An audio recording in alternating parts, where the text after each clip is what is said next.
नमस्कार दोस्तों, stock market studies में फिर से एक बार आपको स्वागत है।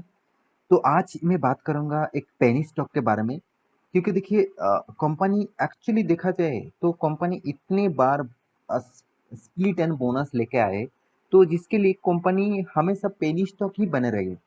क्योंकि कंपनी को एक्चुअली देखा जाए तो कंपनी अगर स्प्लिट एंड बोनस नहीं लेके आते तो आज वो 500 के ऊपर कंपनी का शेयर देखने को मिल सकता था। फिर भी आज वो 50 के नीचे, 40 के भी नीचे शेयर देखने को मिल रहा है।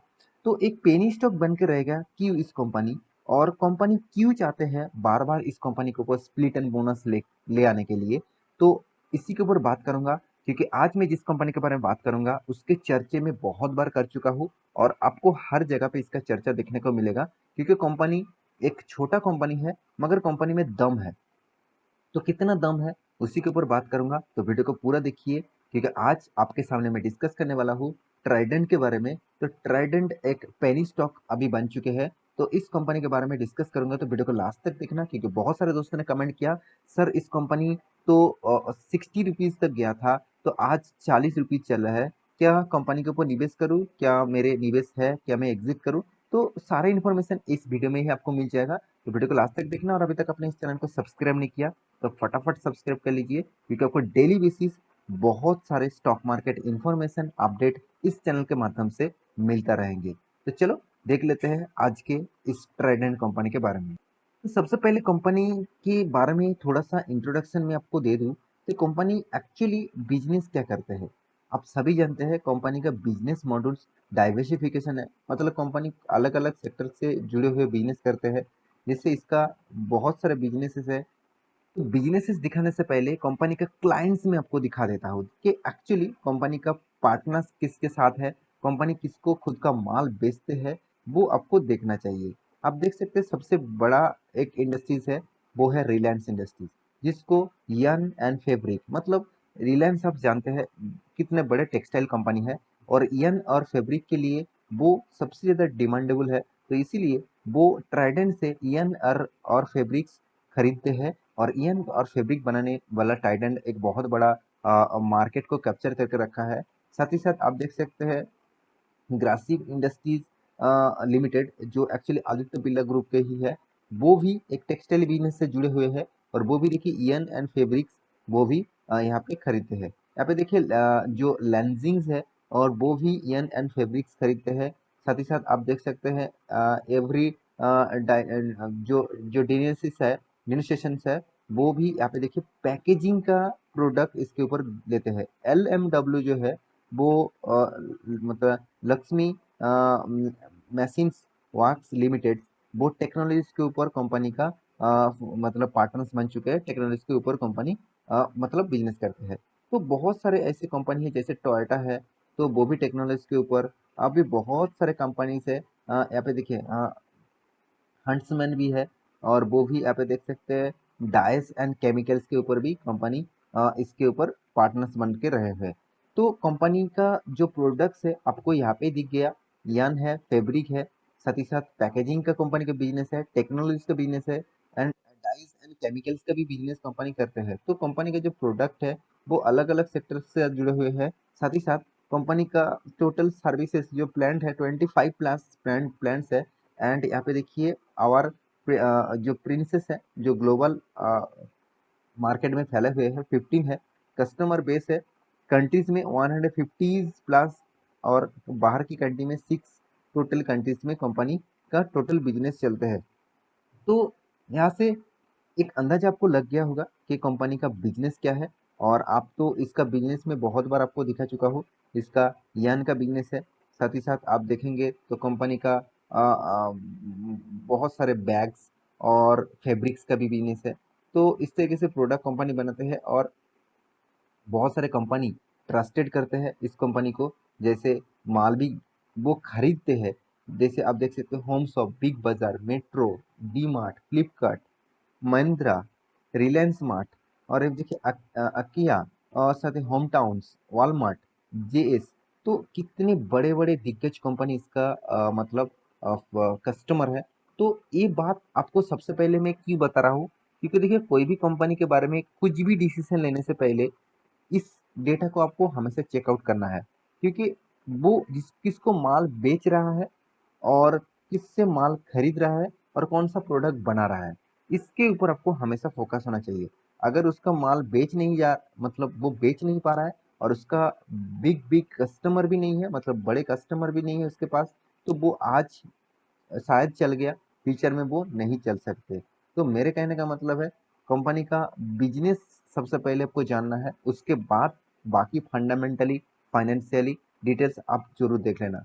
तो अभी देखना है कंपनी इस बार किस तरीके से परफॉर्मेंस किया, वो भी कंपनी के लिए एक बहुत बड़ा महत्वपूर्ण है, क्योंकि कंपनी में आज 60 रुपीज से 40 रुपीज क्यों आया, वहां से ही आपको पता चल जाएगा। तो देखिए मैं यहाँ पे इसके इसके बाद आपको रिजल्ट के ऊपर लेके आया। तो आप देख सकते हैं टोटल जो इनकम के बारी यहाँ पे ऑब्वियसली मिलियन में है। तो देखिए पिछले बार कितना था, 14,800। पिछले क्वार्टर में कितना था, 18,700। और इस बार कितना बना, 16,800। यहाँ पे ही देखिए पासा पहले ही पलट गया, क्योंकि कंपनी का इनकम ही पिछले क्वार्टर के तुलना से कम हुआ। पिछले सालों से ज्यादा है, बिल्कुल अच्छी बात है, मगर पिछले क्वार्टर को बीट नहीं कर पाया।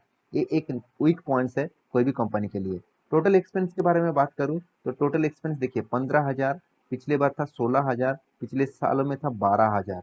तो ये भी एक पॉइंट्स है। और देखिए टैक्सेस पे करने के बाद कंपनी का net profit for the period, ये बहुत इंपॉर्टेंस है इस पॉइंट्स को। देखिए 1293, इसको मैं करोड़ों में कन्वर्ट कर दूं क्योंकि मिलियन में है, 129 करोड़। और पिछले बार कितना था, पिछले बार था 181 करोड़। और पिछले सालों में देखिए यही पासा पलट गया, 206 करोड़।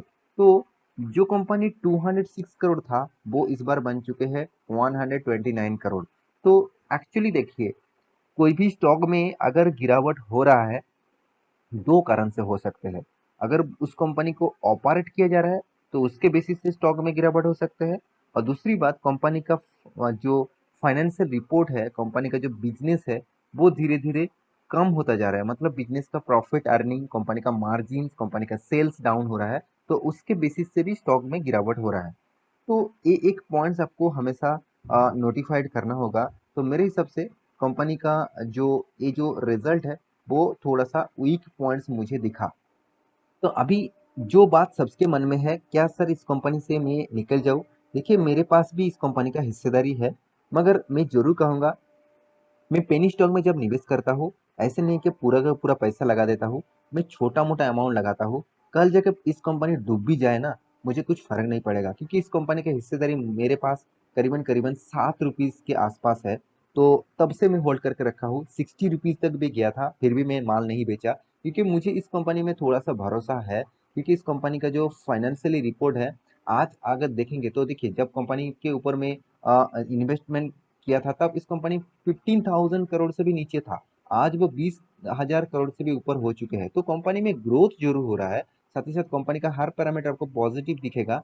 देखिए कंपनी कितना शानदार पॉजिटिव यहाँ पे return of equity, return of capital दिखने को मिला। और कंपनी देखिए इंडस्ट्रीज पी रेशियो अब 23 है, कंपनी का पी रेशियो 26 है, आसपास है।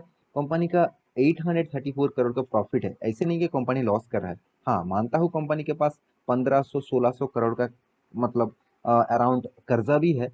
तो कंपनी का जो इनकम है उससे देखा जाए तो डबल कर्जा भी है। तो कोई बात नहीं, कंपनी खुद का बिजनेस को ग्रो करा रहा है तो कंपनी के हाथ में कर्जा तो होगा ही।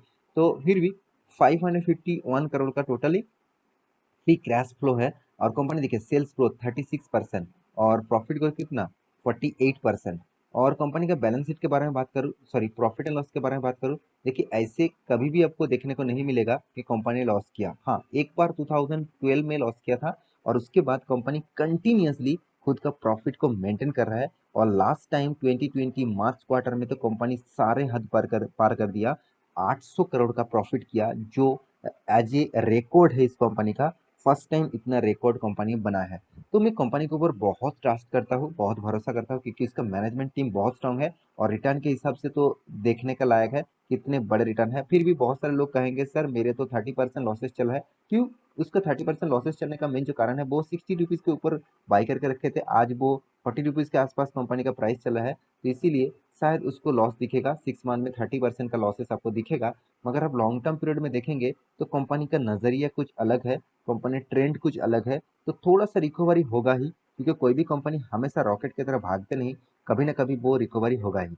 तो अभी कंपनी का जो एक्स्ट्रा बेनिफिट है उसके हिसाब से बात करूँ तो कंपनी फिर से आपको एक बार डिविडेंड अनाउंसमेंट कर दिया, 36% का डिविडेंड अनाउंसमेंट किया, क्योंकि इसका 0.36 पर शेयर में डिविडेंड मिलेगा। मतलब एक शेयर के बदले आपको 0.36 मिलेगा।